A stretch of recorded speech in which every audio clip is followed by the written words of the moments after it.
It's the amazing Rico Brogna podcast with your host, Evan Roberts.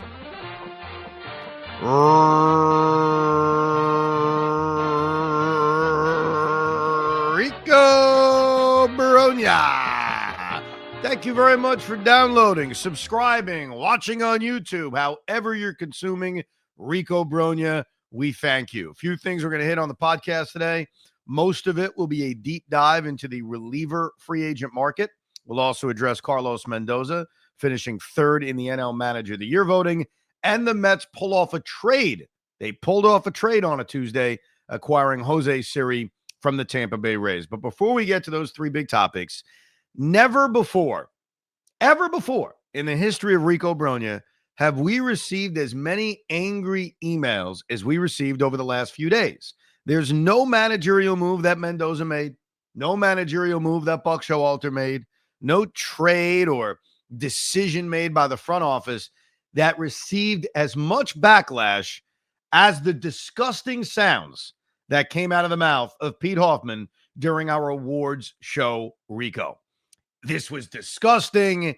Pete's a horrible human. He needs to be suspended. His microphone needs to be disinfected. And what's funny is, while doing that award show, Rico, which you can certainly download wherever you download your podcast, I didn't even notice it. I had no idea that Pete was making strange noises. But we heard your voices, and Pete would like to offer an apology. So he's sorry. It'll never happen again. We will create a dump button here on the Rico. I need one too, because God knows I cough a lot. So Pete understands your disgust with his sounds, and he's genuinely sorry. And we're very sorry from the Rico Brogna family. If you haven't heard the award show, Rico, and you want to hear all the disgusting sounds of Pete Hoffman, you should absolutely download it. I think that's going to be one of the Ricos that live in history forever. So we wanted to address that right off the top. Now let's get to the news of the day before we get to the relievers. Number one, Carlos Mendoza, finishing third in the NL Manager of the Year voting. This doesn't bother me. This is not something I was surprised about or angry about. I have learned at my age to not care that much about awards, and also the award of Manager of the Year, because we're very, very biased. We are. I think in baseball, more than any other sport, we just watch our team for the most part. I mean, I like watching other teams. I like watching a lot of baseball, but even as I've gotten older, I probably watch less baseball not involving my team than maybe I did 15 or 20 years ago. I can still sit down and watch a good Sunday night baseball game. Don't get me wrong, or flip around on the MLB package. But I think that bias has created us living in a universe where we only care about the Mets and we judge what we did. And there's no doubt that Carlos Mendoza did an outstanding job, especially in his rookie season as manager, especially in New York City, especially with the media scrutiny, and certainly off of the horrible start that they had. I don't think anyone's doubting that Mendy had a great year. But if we are being fair, if we're trying to be fair, the Milwaukee Brewers not only won their division, and I don't care how crappy the division is, you still have to win the division. Not only did they win their division, but Pat Murphy was also in a tough spot. He was replacing the hottest free agent manager we've seen in a long time in Craig Counsell. And he had injuries. His best player, Christian Yelich, or at least one of his best players, had a back issue that took him out the last few months of the season. Devin Williams, the electric closer, missed a big chunk of the year.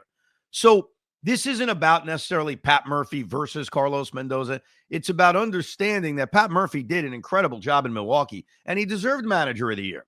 The other thing that's in our brain, and I mentioned this a few Ricos ago, is we think about the playoffs. We think about the fact that Mendy completely outmanaged Pat Murphy, undressed him. And he did. But that doesn't count. This is a regular season award. So what happened in October, as much as it's engraved in our brain, does not matter. Would I have put Carlos Mendoza over Mike Schilt? Yes, I would have. I probably, if I was voting and I was trying to be as fair as possible, I'd have Mendy number 2. So I'm happy with the year Carlos had. I'm looking forward to the future. It's not to take anything away from what he accomplished, but if we're trying to have like a fair baseball conversation, it is not a disgrace that Pat Murphy won the award. It's not. The other thing is, Buck Showalter won the award 2 years ago. Where'd that get us? I mean, he got fired after the next season. So winning the Manager of the Year, while a great accomplishment, what does it really mean?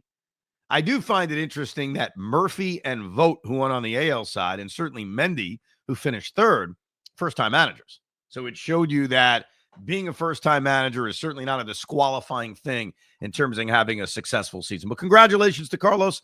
I think finishing third is an accomplishment, but I did not lose any sleep over him finishing third, nor should you as a Met fan. Now let's get to the trade. So this one broke during the Evan and Tiki show. The glass breaks on our program.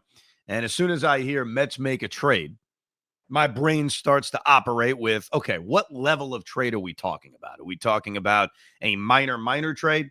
Are we talking about a trade for a former Yankee? And that's the only reason we're bringing it up on the air. Or are we talking about something significant?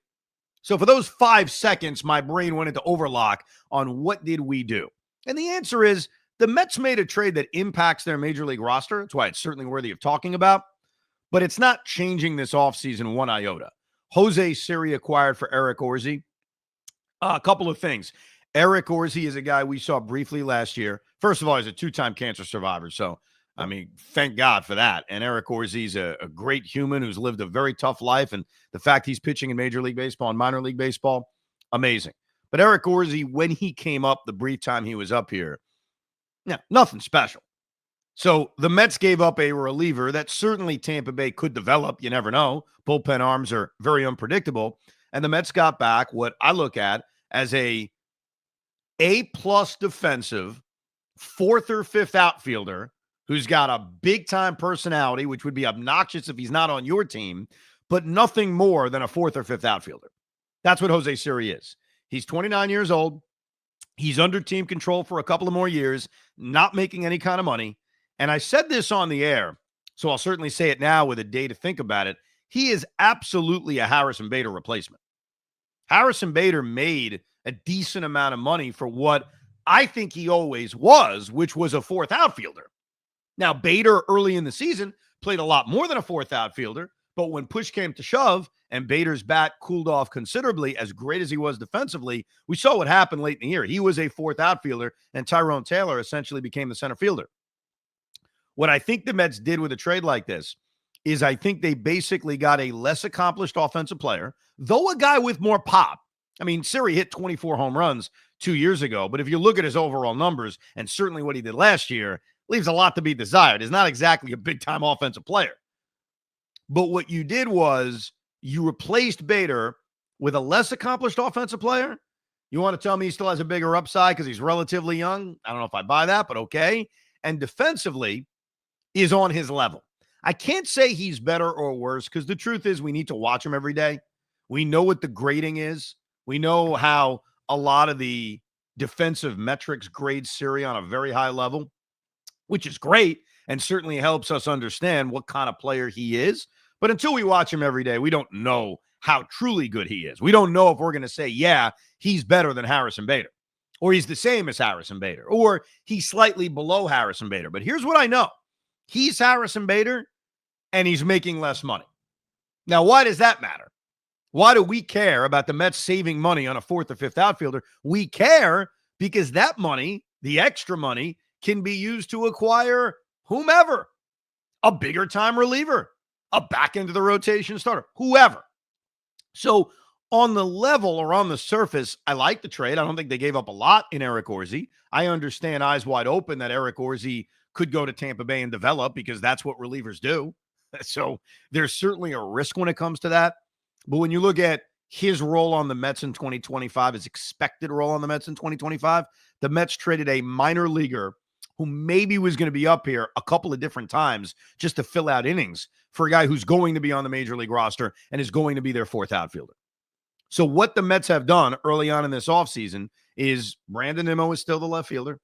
As of now, Starling Marte is the right fielder, but I think that can change, whether it's Marte being moved to another team, whether it's Marte becoming the DH, which is my idea, and center field kind of remains this spot where maybe Drew Gilbert comes up at some point, maybe Jet Williams comes up at some point, maybe Luis Angel Acuna is a factor at some point, but probably at the beginning of the year, you're looking at Tyrone Taylor and Jose Siri.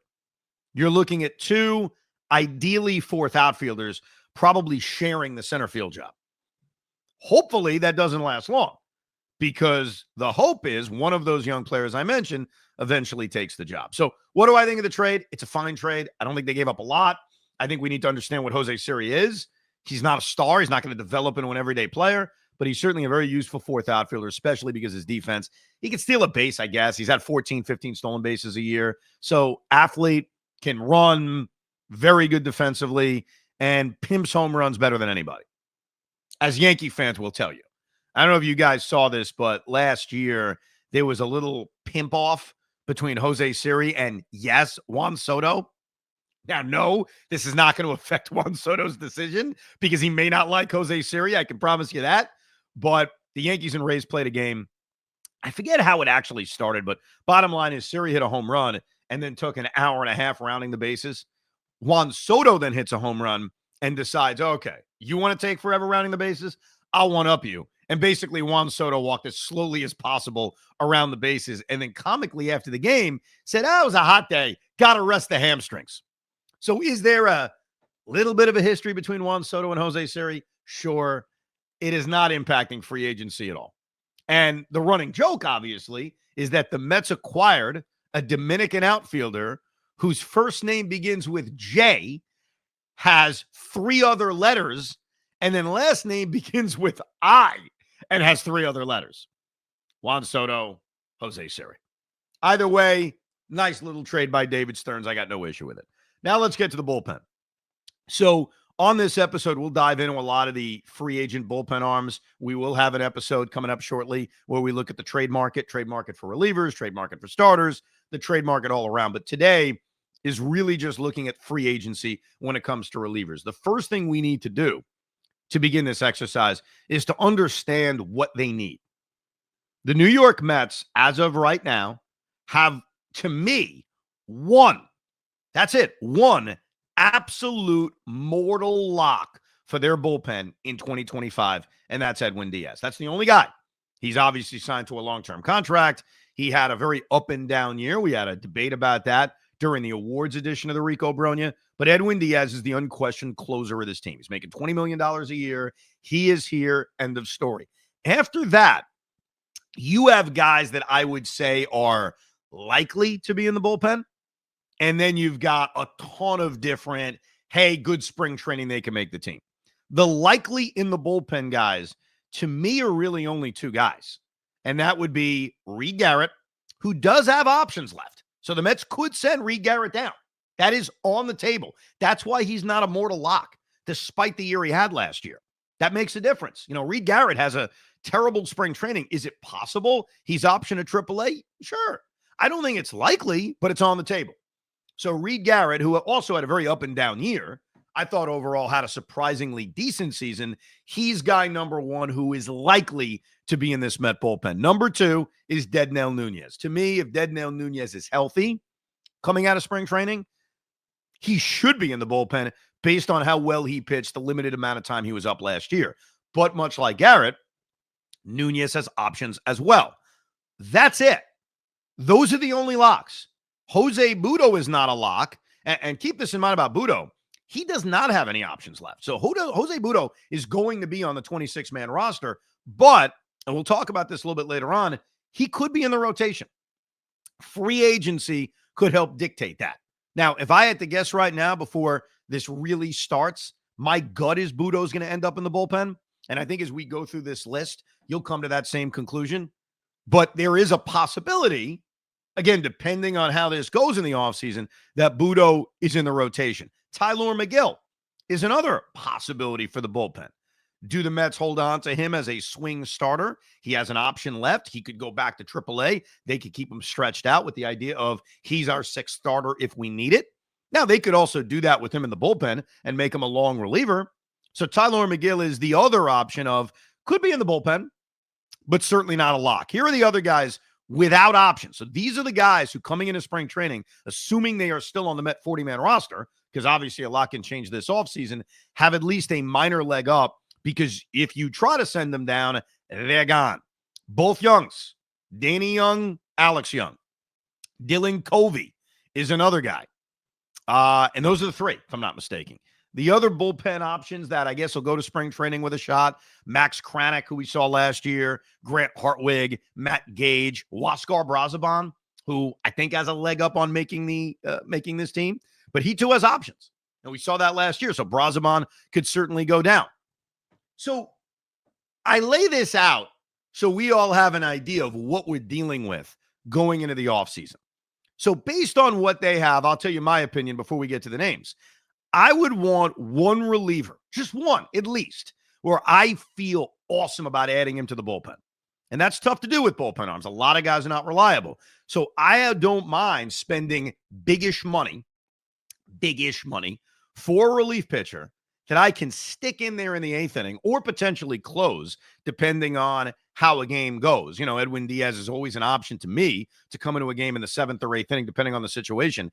So, but to get another reliever that I have a high level of trust in. Most relievers are not like that. Most relievers are, yeah, he had a good year last year, or yeah, he had a good year 2 years ago. Let's give him a 2-year deal and see what we got.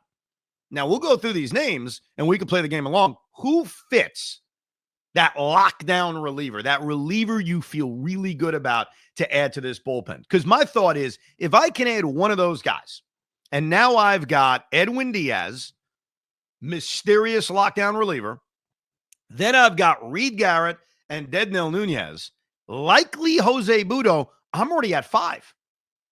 And then you can start building your bullpen with guys who make the team, who had a good spring training, who you never know, maybe put it all together.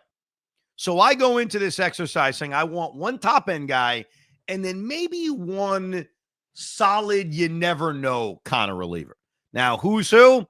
Let's go through it. Let's go right to the top of the market with Tanner Scott. Tanner Scott is 30 years old. He'll be 31 in July. He is coming off, and this is what's so encouraging about him, back-to-back tremendous seasons.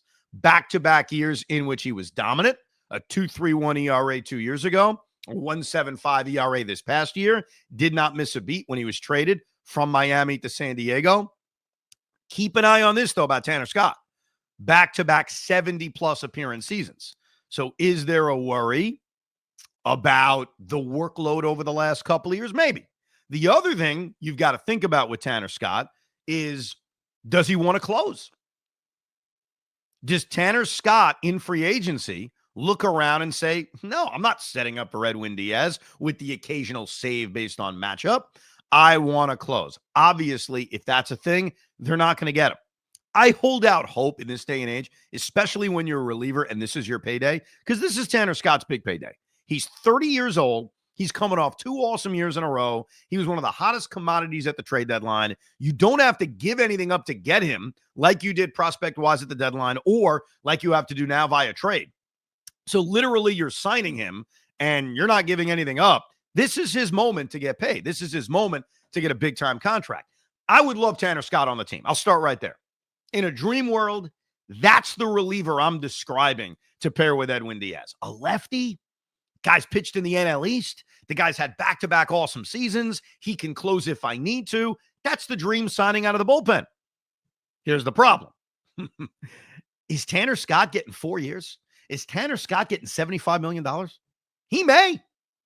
He may. If he's the top of the market, and I think he is, and you look at the other closer-ish options, he's clearly the top guy. We saw what Edwin Diaz got paid. We've seen what the top reliever gets paid, and I'm concerned that the Mets, maybe rightfully so if you have a budget. The problem is with baseball, there's no real budget. Like if Steve Cohen's willing to spend $5 billion in the offseason, then just go sign the best players. Why are we freaking out about contracts? But we do need to be reasonable. There is a budget. I don't know if it's smart when you already have Edwin Diaz signed long-term to give Tanner Scott that kind of massive closer contract. So would I like him on the team? Absolutely. But if he's going to get that kind of massive contract, I think he prices his way away from the Mets. Because I don't think the Mets are going to be willing to pay 2 relievers top-notch closer money. But would I like him on the team? Yeah. How can I not? Finding reliable relievers are very difficult. Over the last few years, there haven't been many guys as reliable and as good as Tanner Scott. So the 2 big factors that may keep us from getting him, as much as I want him, and I think most people listening would say, sure, like why why would you not want Tanner Scott? Would be A, he's wanting of closing games, and then B, how massive is the contract going to get? All right, number 2 on the list is Kirby Yates. Kirby Yates is 38 years old, so you're talking about significantly older than Tanner Scott. Remember, he missed all of 2021 with Tommy John surgery. He missed most of 2022 with Tommy John surgery. In 2023, solid year, made 61 appearances, had a 3.28 ERA, and then last year, he was back to being dominant. 61 appearances, a microscopic 1.17 ERA. Couple of things about Kirby Yates. Would I have interest in him? Yes. This comes down to the contract. I can't give a guy, I'm sorry, who's 38 years old, so it could go at any moment, who had Tommy John 2 years ago. I can't give that guy more than 2 years. 2 years I wouldn't even love, 38, 39, but I get it. He's coming off a great year. He's been one of the better closers when given the opportunity. By the way, same factor with Tanner Scott. Does he want to close? Is Kirby Yates willing to come here and understand that, yeah, there'll be some moments where you can save a game, but Edwin Diaz is the closer. That's always kind of the predicament. And really, there are only 3 guys, in my opinion, in this free agent class that kind of fit that, where you're worried they may only want to close. Tanner Scott, Kirby Yates, and we'll get to him later, but Kenley Jansen. I don't know about everybody else. I think everyone else would just take the money and be fine, would be my assumption. But to me, a 1-year deal would be ideal. Give him a lot of money, no doubt. Give him a big moneyed 1-year deal. But giving a guy 38 years old, only 2 years removed from Tommy John surgery, giving him anything more than 2 years would be a major, major risk. But adding Kirby Yates to the back of the bullpen, sign me up. Number 3, Jeff Hoffman, Pete's cousin. I'm just kidding. I don't think he's related to Pete. Obviously, we had success against Jeff Hoffman. The Mets kind of knew what was coming during the postseason against Jeff. But he too, and this is very encouraging, he's coming off back-to-back good years. And I say that because I have no trust on consistencies from a lot of bullpen arms. There's a lot of volatility when it comes to this. It's like kickers in the NFL. Good year, bad year, good year. It's all over the place. The fact that Hoffman over the last 2 years has given you back-to-back good years, and he's 32 years old, so he's relatively young, gives me a little bit more confidence on signing him. And because of his age and because he's pitched well, I think the years I'd go with Jeff is probably 3 years. I don't know if I can't go any more than that with basically any reliever, to be honest with you. But the back-to-back good years, doing it in the NL East, doing it in a high-pressurized environment since going to Philadelphia, I think Jeff Hoffman would be a solid signing if they were able to get him. Next guy up is a former Met, David Robertson. So David Robertson was great for us in 2023. It was awesome. When the Mets traded him to the Miami Marlins, that was the first sign of, holy crap, they're giving up. Wow, the Mets are going to blow the whole thing up. They end up trading Robertson. They end up trading Scherzer, Verlander. We all know what happened. But, and I think most of us remember this, when David Robertson went to the Marlins in the middle of that pennant race, he fell apart. He was a disaster. Lost the closer's role. And certainly the thought I had was, is he done? You know, he's in his late 30s. He's thrown a lot of innings over the course of his major league career. Did the Mets make this incredibly wise decision to not only trade David Robertson because they were giving up, but also that was the best they were ever going to get from him? Here's the pause on that. Last year, and we probably paid a lot less attention to David and what he did last year out on in the American League West, but David Robertson had a very good second half. He did not collapse and overall had a really strong season out of the bullpen. And the reason I bring up the second half at first is if David Robertson did the same thing as he did in 2023, where he had a good first half, fell apart in the second half, I would have no interest, because we need a guy who's not going to crumble in August and September. Our expectations have been raised. We just got to the playoffs. We got to the NLCS. We need a guy who can pitch in October. I think David Robertson on a 1-year deal is totally fine. He's going to be 40 in April. But here's the conversation we'd have to have about adding a guy like David Robertson. I would not work him very hard throughout the regular season. And I know that's an arrogant thing because you can't assume you're going to make the playoffs. You certainly can't. But I think David Robertson has shown you at his age with the innings on his arm that you can't abuse him, because the last thing you want is coming around in September, or in the Mets case, if they make it, October. You can't have a guy wearing down like that. So I think if you sign David Robertson, a little different than a guy like Jeff Hoffman or a guy like Tanner Scott, I would be very, very careful in my usage of him, most of the season. Another guy is Buck Farmer. Buck Farmer is 34 years old. I don't love Buck Farmer.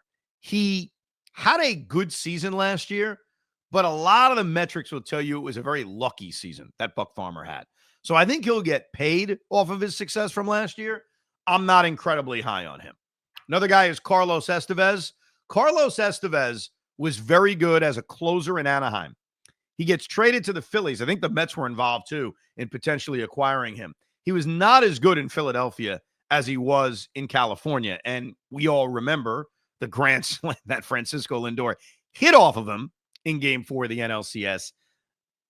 I'm very iffy on Estevez. See, to me, this is like the next level of relievers. I think Tanner Scott, Kirby Yates, even Jeff Hoffman are probably more so on the top-ish tier of some of these relievers. I think there's a fall-off when you talk about a guy like Carlos Estevez. Andrew Kittredge, who was with St. Louis last year, had a very good year. Very good year. So, but the concern with Kittredge is he was great in 2021, back in his Tampa days, missed a lot of time the next 2 seasons. So last year was a healthy year, made 74 appearances, pitched to a 2.80 ERA, but his history tells you, is he going to be able to do that again? Can you trust Andrew Kittredge to give you another solid year like he did last year in St. Louis? Dylan Floro, but I had some wins, I had some losses last year with some of the thoughts I had. So well before the trade deadline, I really wanted the Mets to make a trade with the Nationals to get Jesse Winker, and I nailed that one. I take my bows. I always wanted Jesse Winker. They brought him in. He was very effective. We all fell in love with him. But that wasn't the only guy I wanted from Washington. I also wanted Dylan Floro.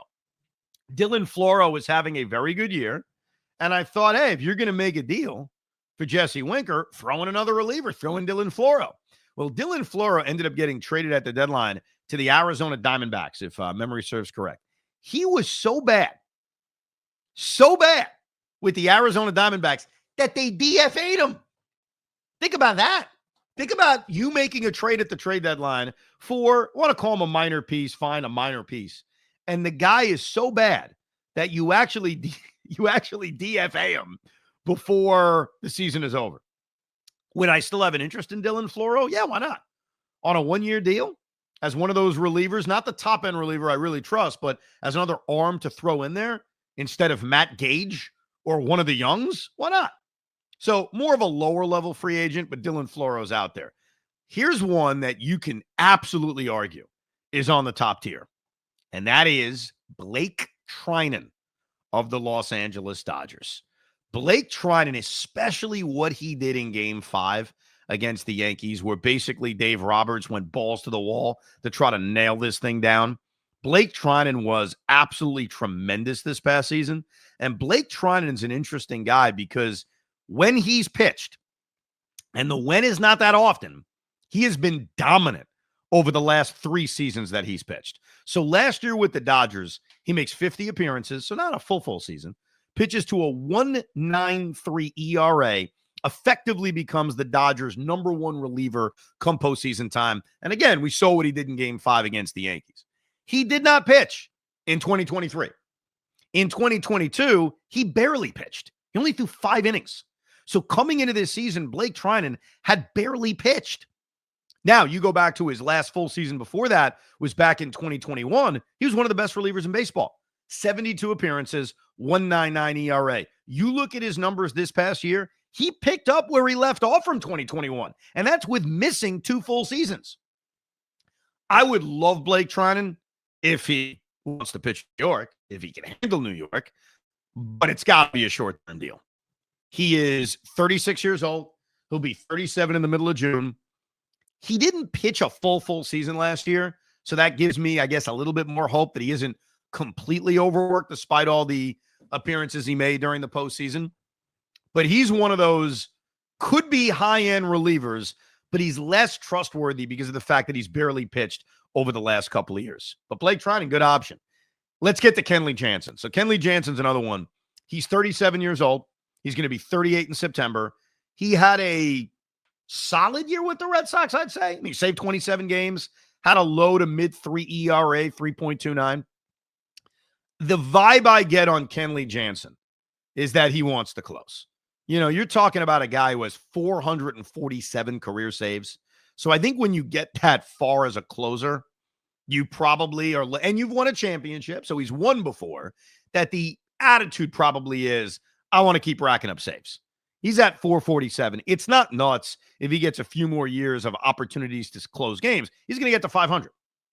And I think Kenley Jansen is probably thinking legacy and Hall of Fame more than anything else. So I mention him because if he was willing to be a setup man, sure. I wouldn't be against it. I just don't know if he's going to be willing to do that. I think that's the problem. So Kenley Jansen's certainly a name out there. AJ Minter. I would love to sign AJ Minter. Now, signing Atlanta Braves in our past doesn't always work out. And here's the full report on AJ Minter. He's still relatively young. He's 31 years old. He's going to be 32 in September. He missed the last part of this season because he had a hip injury. So if you remember down the stretch, AJ Minter wasn't there, and that's because he got hurt. But when he pitched in 2024, he pitched to a 2.62 ERA. He was very good. The year before that wasn't his best year, but he went out and made 70 appearances and pitched to a high 3 ERA. But his FIP, his fielding independent pitching, was actually very good, which leads you to believe that he was pitching to very, very bad luck. His strikeout numbers were very high. His walk numbers were very reasonable. So it feels like that ERA may have been a little bit of an outlier. Year before that, 2022, another 75 appearance season with a 2.06 ERA, with a very low whip, a whip under 1. So if you take out, I know you can't, but you take out the end of the season where he didn't pitch, and you hope that the hip surgery fixes whatever he had. AJ Minter over the last 4 years has been one of the more reliable relievers in baseball. And oh, by the way, he's a freaking lefty, which the Mets could use. I would love AJ Minter. Also, we don't have to face him anymore. That's like the added bonus. And you hurt a division rival. But I think this team, especially when you look around at some of the left-hand batters, obviously it's a little different this world. You can't just face a lefty and get out of there. But AJ Minter is also a crossover guy. He can get everybody out. But it would certainly behoove this bullpen to have a left-handed reliever. They did not have one towards the end of last year. They didn't really have one at all last year. Brooks Raley was the guy early, and then he got hurt. And so they need one. And I think AJ Minter, when you look at the available relievers, obviously Tanner Scott is a lefty, so he's number one. But when you look at all the relievers we've gone through, very few of them are lefties. Tanner Scott's the best of both worlds. AJ Minter would be a very, very good signing. Speaking of lefties, Danny Colome. Is that how you even say his name? I've heard his name pronounced so many different ways. He's the lefty with the Baltimore Orioles, 35 years old. He's never healthy. That's the problem with him. Now, I can promise you this. If the Mets sign him, we will all figure out how to pronounce his last name. We'll all put it together. Colome. I think it's Cullum, actually. I think it's Danny Cullum. It's spelled Coulombe. So I'm pretty sure it's Danny Cullum. Danny Cullum, I would absolutely sign on a short-term deal. I mean, with that injury history. But I think you have to go in there realizing, all right, the track record tells you he's just never healthy. So you kind of have to know that going in with Danny Cullum. But again, this team is so desperate for left-handed bullpen help that signing a guy, even on a deal like that, is probably worth it. So Danny Cullum is another guy to keep an eye on. Now, I'm going to give you a righty, but this righty is very good at getting left-hand hitters out. And he's a local guy, another Yankee reject, if you will. And that's Tommy Kahnle. Tommy Kahnle had a very good season last year when he pitches. That's the ultimate key with him. Can he get out there and pitch? But because of the changeup that Kahnle threw, and the joke last year was that's all he threw. I mean, basically all he threw was changeup. He is effective against left-handers. The other Yankee is Clay Holmes. So I'm debating if I put Clay Holmes on my top-level list next to Tanner Scott, Kirby Yates, and Jeff Hoffman. I think I have a bias, we all do, to how many blown saves Clay Holmes had last year with the New York Yankees and the fact that he lost his closer's job. But the reason why I am going to put him on the top tier, why I would say he's one of those relievers I described earlier in the podcast where that's a lockdown guy next to Edwin Diaz. I have a lot of confidence in him, is because Clay Holmes has been, since 2021, really since the Yankees acquired him, one of the most consistent relievers in all of baseball. And he wouldn't have to come here and close. He wouldn't have that pressure of getting those last 3 outs in the 9th inning. And you saw when the Yankees moved him to another role, the 8th inning, the 7th inning, as more of a setup guy, more of a situational guy, he benefited.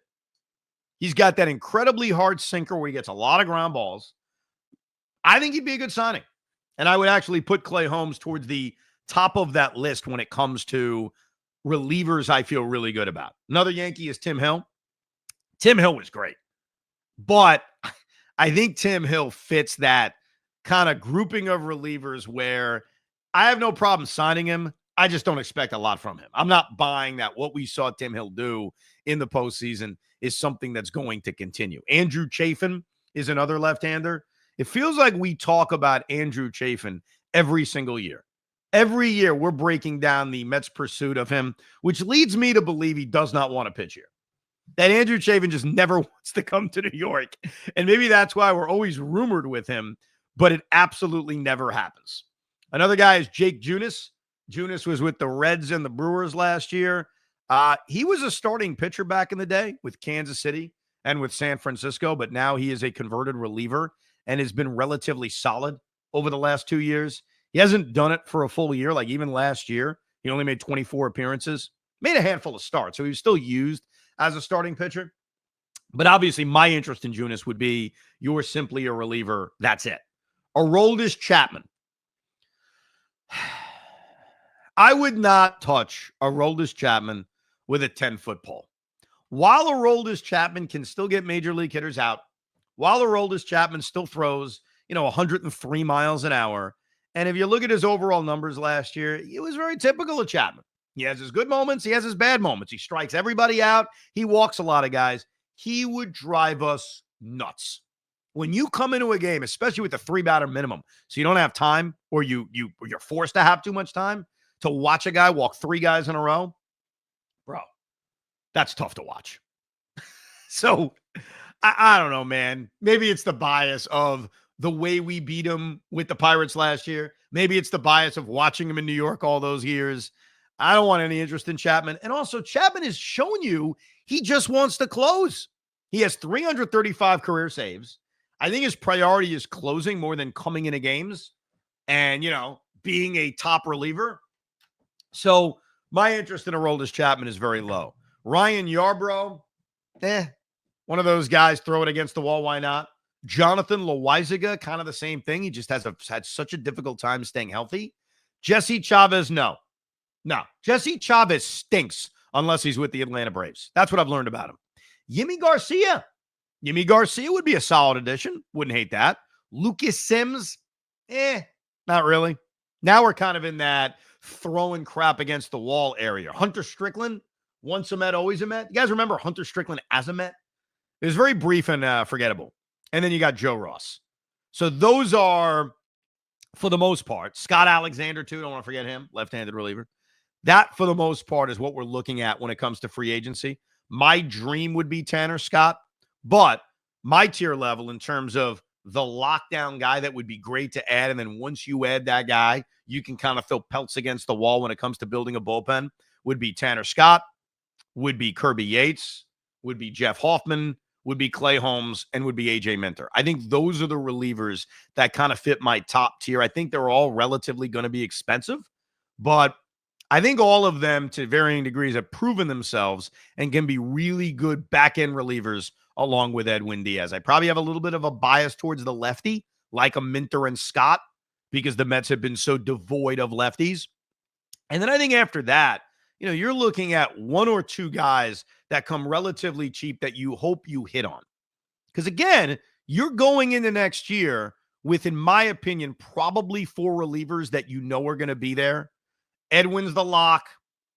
Garrett and Nunez are likely, but not guarantees. And then I think Budo is likely to be in the bullpen. And here's why. So we did a podcast. You can go back and listen to it on the starting pitchers. And now we're doing one on the relievers. I think Jose Budo's role is going to be determined by what they add. Now, we'll get to the trade market as well, because there are relieving trade market options. There are starting pitching options for the trade market. But I think it's almost easier to add starting pitching. I really do. And because of that, I think that Budo is easier to just throw into the bullpen and hope he learns from some of the issues he had last year. But overall, he pitched well and hope he continues to develop as a bullpen arm. I know there's a fear of Seth Lugo. There is a major Seth Lugo fear around Jose Budo. What I would say to reassure everybody is that Jose Budo is a long ways away from free agency. He is in the Mets' control for a while. 2025 may be very different than 2027 and 2026 and 2028. At some point, Jose Budo should be allowed to be in this rotation and show he can be a starting pitcher. But that doesn't have to be this season. So while I get the fear, I totally get it. I do want him to get that opportunity. Just may not be right now. Pete Hoffman can't cough on you today, but he has supplied his pitching tiers and his wish list. He's got 2 guys in his top tier. Now, those 2 guys are also in my top tier, so we agree. But he only goes 2 guys. He goes Tanner Scott, which I think is obvious. I think based on left-handedness, based on his success, he's the top guy in free agency. I think he's the top reliever in free agency. The second guy is Jeff Hoffman. Quote, selfishly, for a Mets jersey with my name on the back, maybe this will help make my youngest a Mets fan. Fair enough. I respect that. I respect that. It's like when there's been a Roberts on the Mets, and there's been a few Roberts on the Mets. It's kind of cool. Tier 2, AJ Minter, Carlos Estevez, Jacob Junis. I'm with you about Minter. Estevez and Junis, I would not have on tier 2. Tier 3, these are the pitchers that can pitch in New York. So basically, they're Mets and Yankees. Clay Holmes, Ryan Stanek, Phil Maton, Jonathan Loizaga, Tim Hill, Brooks Raley, David Robertson, Aroldis Chapman, and Tommy Kahnle. So he mentions our free agents. In terms of our free agents and which ones I would want back, I think Maton, Stanek, and Raley all fit in that tier of once I get a top-end guy, sure, they're in the mix. They're a part of that group of, if I can get him on a 1-year deal, why not? Stanek pitched well in the postseason. Maton was really good in the regular season until it felt like he ran out of gas. And Raley's always been good. It's just about health. That's really what it's about. Tier 4, guys that I think can bounce back from a down year. He's got Caleb Ferguson, Jose Leclerc, and Scott Barlow. Old year-by-year reliables. Kenley Jansen, Craig Kimbrell, Blake Trinan, Drew Smiley, and Andrew Kittredge. I wouldn't touch Craig Kimbrell. Did we not watch what happened to Craig Kimbrell this past year? I mean, he's basically demoted. He's done. Nothing to do with him. Nothing to do with him. Jansen, I'd want if he's willing to not close. Blake Trinan, I think you have too low. I think I would put Trinan a lot higher, closer to tier 1. And Andrew Kittredge, kind of the same thing if he can stay healthy. Tier 6, I don't know why, but I want him. Scott Alexander. You want him because he's a lefty, and we're desperate for lefties. And then tier 7, let the pitching lab fix them. Amir Garrett, Giovanni Gallegos. So there's the Hoffman tiers on relievers. So give me one on the topish tier, and then give me 2 on the lower end. I got him on a 1-year deal, proven major league reliever, but there are questions about tier. If you do that, so you add 3 relievers, that goes along with Diaz 4, Garrett and Nunez 5 and 6, Jose Budo 7, and now you're cooking. And now you have yourself a bullpen. And it's funny to think about last year. So last year, the New York Mets bullpen was at the end of the season, very mediocre when it came to stats. Now, if you look at the overall numbers of how the Met bullpen did, it was very middle of the pack. They didn't really have great years from anybody, if you think about it. I mean, Edwin Diaz was up and down to where he lost his closer's role, and then eventually he comes back. They added guys at the trade deadline because they were so desperate. And by the way, here are the numbers. The Mets were 17th in Major League Baseball in bullpen ERA. So very much middle of the pack, lower kind of part of it with a 4.03 ERA. 4.03. And it's funny, when you look at the top-end bullpens, you're going to notice something about the top 6 teams. Cleveland, number 1, playoff team. Brewers, number 2, playoff team. Braves, number 3, playoff team. Rather brief, but playoff team. Dodgers, number 4, world champion. Tigers, number 5, playoff team. Yankees, number 6, playoff team. The Mets were sort of an outlier in that they made the playoffs with a very mediocre bullpen ERA. The only playoff team, actually, there were two playoff teams that had worse ERAs out of the bullpen than the New York Mets. The Orioles at 4.22 and the Royals at 4.13. The Mets were at 4.03. So overall, it was a very mediocre year from the Met bullpen, but it was also a very up and down year from the Met bullpen because there were times in which this was their biggest issue. How many games did they blow because their bullpen struggled? But overall, they didn't have anybody. And we went through this during, I think it was the award show. They didn't have a lot of guys pitch a lot. They really didn't. Like Jose Butto threw as a starter, so his 74 innings are kind of not accurate to bullpenness. The guy who threw the most innings was Reed Garrett at 57, who made 53 appearances. They only had one reliever make more than 55 appearances, and that was Adam Ottavino, who we didn't even mention on this pod because nobody wants him back. So it's interesting that the Mets had an average year out of their bullpen, and yet individually, when you look at what they got, they didn't really get any consistency. It was a very up and down year out of their bullpen, which is a good thing because it means there's a lot to grow. And there's a way where this bullpen can become a lot better than it was in a year like 2024, where they did make the playoffs and win 89 games. Any other bullpen arms you want? Who do you prefer? Who do you look at and say, we need to add him? You can email us to ricob@gmail.com. We will go deeper with bullpen arms and starters when we put together our trade podcast. That's coming up real soon, where we come up with trade ideas on targets for bullpen and starting pitchers. Before that, we will do a deep dive on position players.